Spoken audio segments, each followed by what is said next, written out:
Welcome in, Pesky-Pole YouTube channel, and an exciting day. I have finished a project. Actually, I finished two projects, but today we're going to talk about one of them, and that's the 1941 season. I finished up the regular season a while ago, and it's weird when you play replay projects for baseball, and maybe you guys can relate to this.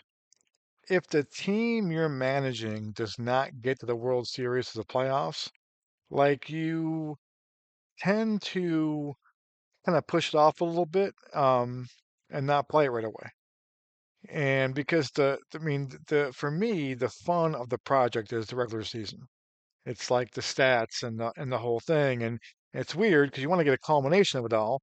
And so, but I finished the regular season a while ago, and then the World Series was just kind of lingering there, and so forth. So let's kind of get to the regular season. I've done a few videos on this season, but I wanted to kind of do a full recap of it. I actually put I have a little Substack out there as well that kind of breaks it down in more detail. You can check that out at the Great Replay, .substack.com. But let's kind of go over everything I did in that Substack though. So let's get to the season. So first off, um, here's the Red Sox page, and 96 and 58 finished 15 games back of the Yankees. So I want to kind of show you. Oh, that's the wrong thing here. So here it is. Now in real life, the Red Sox went 84 and 70. So we did 12 games better with me managing. And it wasn't anything I did really. We had some guys who had some much better years offensively. The dice were kind, and the whole reason I did this season was because of Ted Williams. Can I hit 400?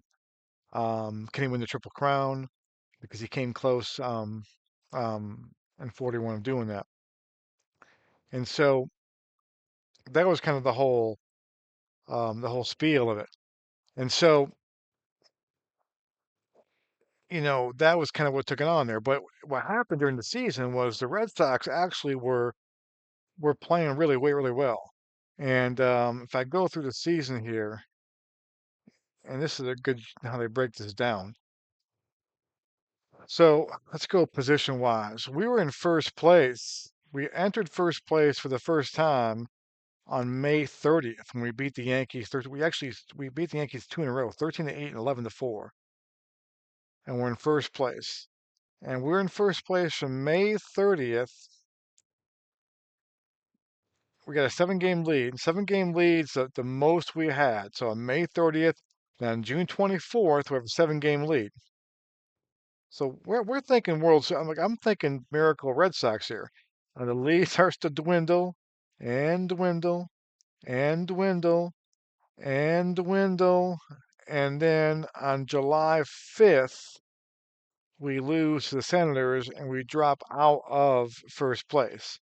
So from May 30th through July 5th, we're in first place. I don't think we get back in first place again. Maybe we do. We do briefly. July 11th, we get there. And I think that's it. Yeah, so July 11th, we're in first place. Um, and then had a 7-game lead on June 24th. And so it wasn't like I mean, they won 90, whatever 96 games. It wasn't like they choked. And it's just that they started the Yankees got red hot, which part, the Yankees are loaded. The 41 Yankees are really a good team. Shocking. That doesn't shock anybody. Um, and then we kind of got into a little, tough stretch here. The Yankees swept us here. This is kind of the last thing. We're down 3.5. We had won 6 in a row. So we're kind of getting back into the groove of things. And then we lose 9-3. That 5-4 loss was a killer. I remember that one right there. That was kind of a heartbreaking loss to drop 5.5 back. That was kind of a tough one there. Um, And I think at the time, I think was Cleveland in first place for a little bit too. Maybe I'm wrong. Maybe I'm wrong.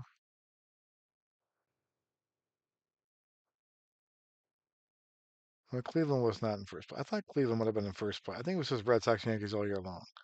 I thought Cleveland was up there for a little while. They were not really, I mean, first place, first day of the season. I don't really count that. No, they weren't. Okay. All right. So it was a two-team race, doing those things. So that's the first thing. So let's get now to Ted Williams, because that's the big story. So what did Ted Williams do? Um, so Ted hit 415, 34 home runs, 152 RBIs. Okay, he won the Triple Crown. He tied for home runs in the American League, but that counts as the Triple Crown. He had five multi-home run games, had a three home run game. Um, and the biggest thing is, early in the year, and this is kind of how I try to play it realistically here. Now he got more games in than real life. Now, if you remember, he broke his ankle in spring training of that year in real life. If you remember, I don't think anybody was alive back then that just watching this YouTube video. If you are, definitely comment on the thing. But he broke his ankle, which I had not really known or forgot about. But of course, I'm reading a book while I'm doing this replay. And so, which I love to do. I love to read books, especially on seasons I wasn't around for. My 91 season I just did. I didn't read a book on that because I am the book, right? I mean, I was 17 years old in 1991 that season. So I just, I look up stuff here and there to jog my memory on things, but like I know what that season was. I remember, watching it. 41, the book was great. And so the one thing is he broke his ankle. And so he was on the roster opening day, but he wasn't playing every day. There's no DH back then. But he pinch hit in real life too. And so he was a pinch hitter for me. And I kind of did it realistically in that if he pinch hit for me, he couldn't play in the field afterwards. So he was a pinch hitter and that was it. And so, and I tried to only pinch hit him in games where it was close. Like if we're blowing a team out, there's no reason to pinch hit him. Like you're trying to save him. I mean, I'm trying to be realistic with how I'm managing him. He's obviously got a broken ankle. He's coming back from the broken ankle. You only want to pinch hit him when the team needs him. If you're up 8-0, you don't need him. If you're down 10-0, you don't need him, right? And so close games he'd come up, and so you got seven more games in there and he got um, more at bats as well. And I think the more at bats thing really goes back to whether or not he was pulled from games later on too. And so he got more. And part of the more at bats thing too is that our offense as a team was so much better. And so he got more at bats because of the runs we scored. I mean, I'm going to take a look and see how accurate that is too. But in terms of we scored 912 runs. All right, so I'm gonna pull up something real quick just to get an idea of what the real 41 Red Sox did. So part of it was he got seven more games of pinch hitting opportunities, and part of it was the offense was unreal, and really Joe Cronin was unreal. Joe Cronin was the main guy who had this huge season, and I'll pull him up in a second. So 41.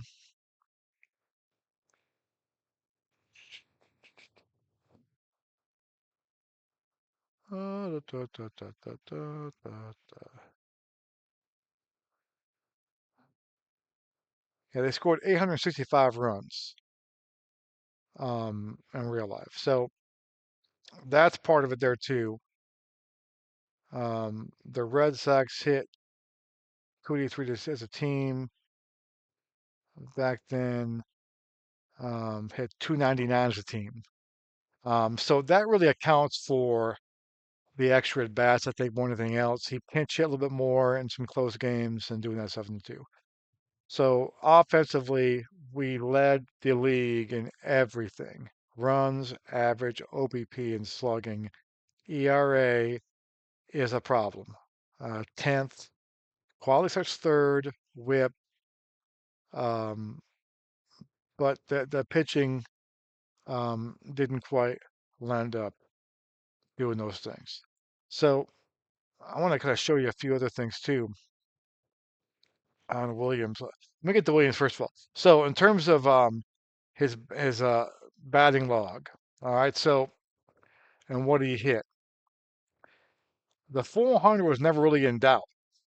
Okay, so he's hitting 1,000. He's pinch hitting here.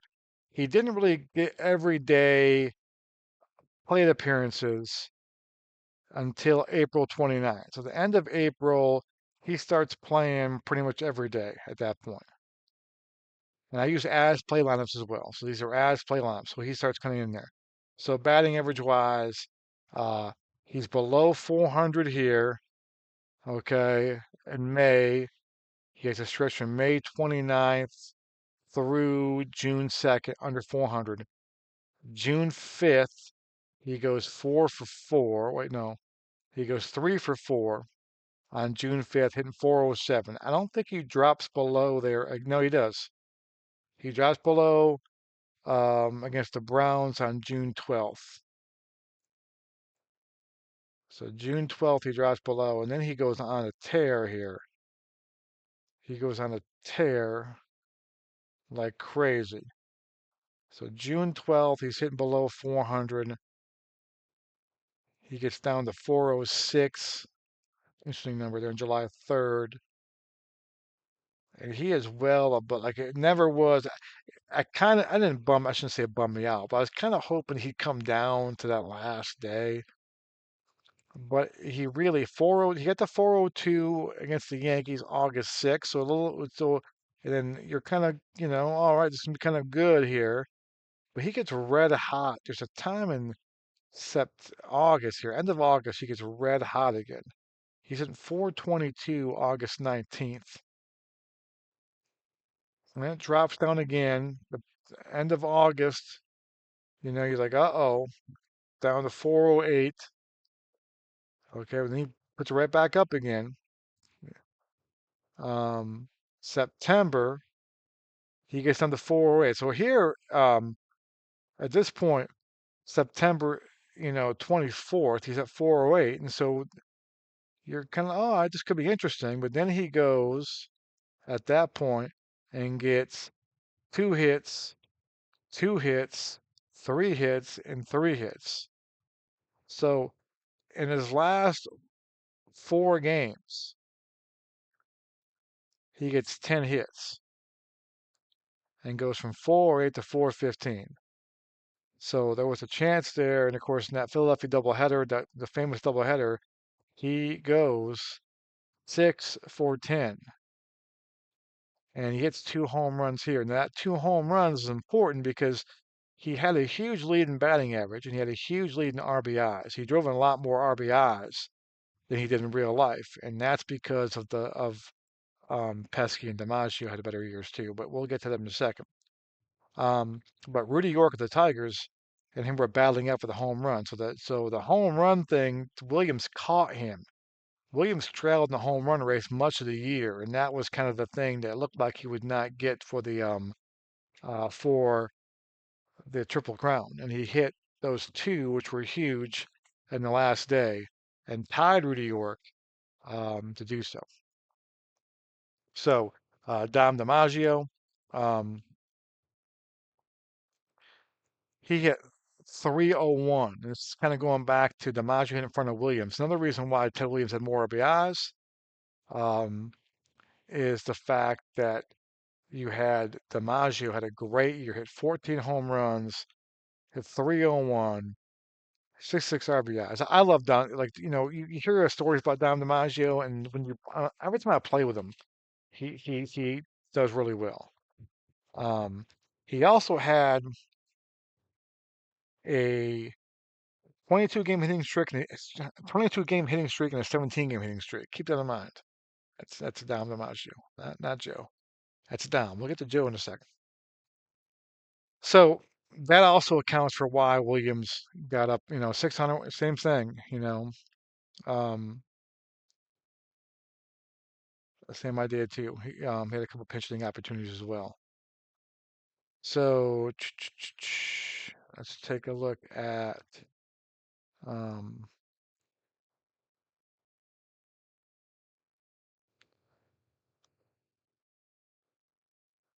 here's Fox. Fox, of course, um, at 288, 15 home runs. He actually did a little worse in the replay. He's the one guy that hit a little bit worse because Jimmy Fox is kind of at the end of his career at this point. Um, and doing that. So let's go to Joe Cronin. Cronin, 349, 32 home runs, 142 RBIs. All right, so he hit 311 in real life. He doubled his home runs. Okay, so the dice like Joe Cronin in this game. So that's really kind of why the Red Sox, if you want to point to why the Red Sox had a much better year in my replay than in real life, and it still wasn't good enough to be the Yankees. They still finished 15 games back of the Yankees. But he had an unbelievable year and probably an MVP type year, if not for Williams. He was unreal. And so that's kind of where that goes there. Door, 23-year-old Bobby Door, um, actually had a worse year. So he's one of the guys that did not perform as well. He had about 19 points lower or 21 points lower, one less home run, and so forth on that. So that's kind of where that stands there. Let's go to Jolton Joe DiMaggio and what he did. DiMaggio actually had a worse year on the replay. 343 and my replay, the 357 in real life, 20 home runs, 30 home runs. Um, and so one month of home run games. If you look right here, no hitting streaks. So the game, and I think it was 9 was his highest streak. The game automatically, what they do is they track if you get over 15 game hitting streak, you kind of get in a little category by yourself. That's why you see Dom DiMaggio's in there twice. So Dom DiMaggio had 2 hitting streaks over 15. Joe did not have one. So he did not have a big hitting streak. And that's kind of hard to do in a replay anyway. Um, and he had a down year. And that's kind of one of the reasons, too, why the Red Sox were kind of in it for a while as well. It's still a good year. I mean, 343, 20 home runs, 138 RBIs is a pretty good year. But not up to what he did in that. Um, Tommy Heinrich had a comparable year. So that's kind of how that happened there with the Red Sox. National League, the Reds won 88 games in real life. They won 93 in the replay and won the NL West. Um, in real life, it was Brooklyn. Brooklyn won 154, and they beat out the Cardinals by 2 games. That was a good pennant race. And the Cardinals and Brooklyn both win 87 games in this thing. So they both kind of underperform in that. So why did that happen? You can see here a couple things. The Reds won 93 games in the replay. Their expected win-loss record based on run differential was 87 wins. Okay, which would have been a tie for St. Louis and Brooklyn. So the Reds kind of played over their skis a little bit. And then um, for the Cardinals, they were projected to win 90 and Brooklyn 93. So the dice rolls hurt. So why does that happen? Well, Brooklyn was 24 and 29 in one-run games. The Reds 30 and 20. And so when it comes down to those one-run games, those dice rolls, you can have these surprises, and that's kind of how that happened. And this is even with the Cardinals won 8 to end their year right there. Um, but that's kind of what happened. The Cardinals 25 and 24 in one-run games, so that's kind of where that difference is. And the Reds were kind of a magical team. And speaking of that, they went and played the Yankees here. Now, I want to point out why the Reds are so damn good. And my favorite thing about this replay, okay, was a guy named Johnny Vandermeer. You guys all know Johnny Vandermeer, hopefully. Vandermeer, look at this, what he did here. He went 24, 24 wins. Okay. Second ERA, second in strikeouts. He won the Cy Young in the National League. Here it is right here. So pitching wise, he goes 24 and 6 with a 1.68 ERA. In real life, he went 16 and 13 and 2.82 ERA. His WHIP 1.00 to 1.32. He's why the Reds were in the World Series. And the cool thing about him is that he had two one-hit games.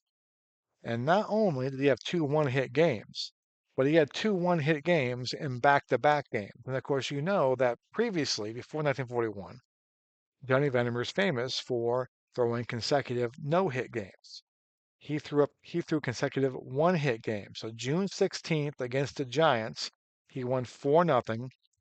Okay. The no-hitter is broken up with 2 outs in the ninth by a single. All right. 2 days later, all right, 2 days later, the first guy he faces again in the Braves gets a base hit. So the first guy he faces gets a hit. He then sets down, does not give it a hit the rest of the game. So he has the no hitter broken up with 1 out to go, and then he comes back and does that. So that's kind of the favorite part of my replay, of this replay right here, is how that happened right there. And that, I think that's really, really, really, really cool. So Yankees Reds World Series. What happened? Well, let's go find out. So we go to our 1991 playoffs. So we have to 41 playoffs. And what happened here? So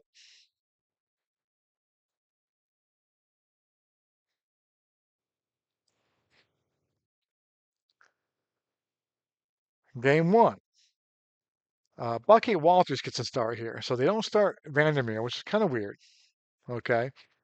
But Bucky Walters was their best pitcher during the year in real life. And so the game kind of does that though too. I probably should have went over maybe, you know, put my own lineups in there as well.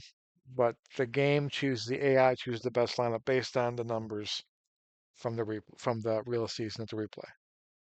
So something you could do, but I wanted to stick. I didn't want to go ahead and put my thumb on the scale, right? So we're going to let the AI do the AI, but they win the game. So at this point, Bucky Walters wins the game. You think the Yankees are in trouble because you got Vandermeer going. But in game two, Vandermeer gets a start, and the Yankees win in 10 innings. So it's 3-2, it's 1-1. Go to Saturday. Yankees up 11-8. Kind of and the Reds don't have much of an offense either. So it's 8 runs for the Reds is a lot. Yankees up 2-1. The Yankees then win 1-0. They beat Bucky Walters.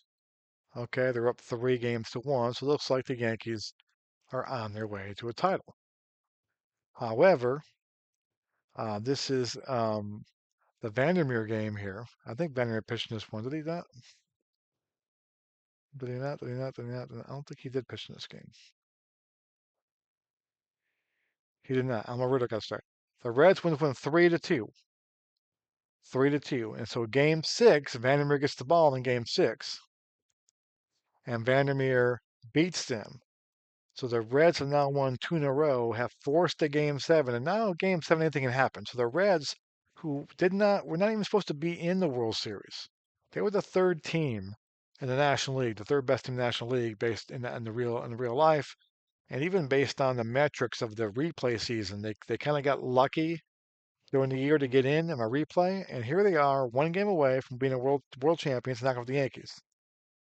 Game seven, though, 7-6. And what happens in this game right here?